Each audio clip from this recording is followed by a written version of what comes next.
Are you frustrated because the Steam store isn't loading? Don't worry. Today, I'm going to show you how to fix this issue quickly and easily.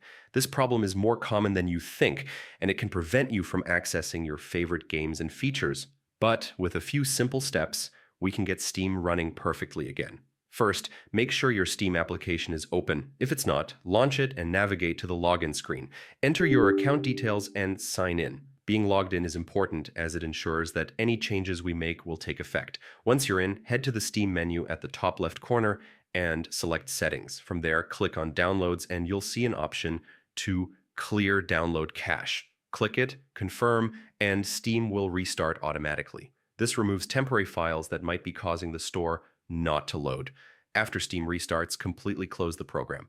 Then, locate the Steam icon, right-click, and select Run as Administrator. This gives Steam the permissions it needs to function properly and can resolve access issues. If the store still isn't loading after that, don't worry, there's one last step.